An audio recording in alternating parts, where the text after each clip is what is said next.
Sa mga nagtatrabaho sa gobyerno, may tips ba to sa inyo? Kailangan nyo matutong tumakbo.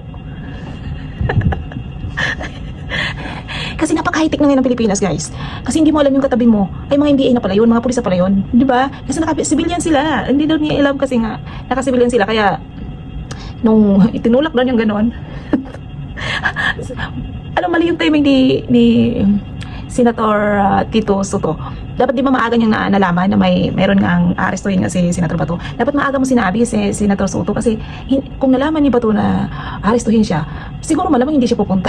So hindi siya magkakaputo against you. Di ba? Kung sinabi mo ng maaga, hindi siya makakapunta siguro sa... Pero dahil tatak Duterte sila, di ba? May paninindigan sila pag sumusuporta talagang turo talaga. So siguro kahit siguro malaman ni Bato, pupunta talaga siya para suportahan si Senator Cayetano, para kasi ganun yung mga DDS, guys. Ipaglalaban kapag nandun sila sa tama, pag yung katropa nila hindi niya talaga iiwan nila yan.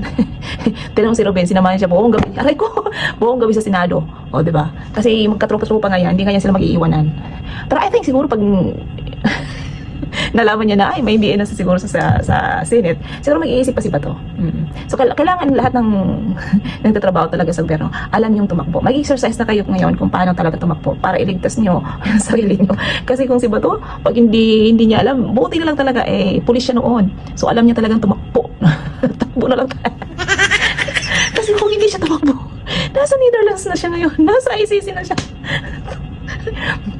Dapat yun ang ginawa ni Tate Digong noon, kasi sobrang matanda na siya. Hindi naman sobrang tanda, matanda na siya, siguro hindi niya kaya nang tumakbo. Pero si Bato hindi niya ay, Jesus ko, kailangan niyang tumakbo para suportahan yung katropa niya.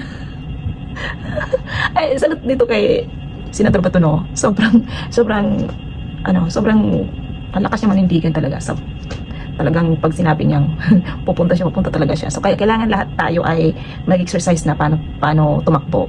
Kasi hindi na tayo safe. High-tech na ngayon ang Pilipinas. Sobrang high-tech na, guys. Kailangan nung marunong tumakbo.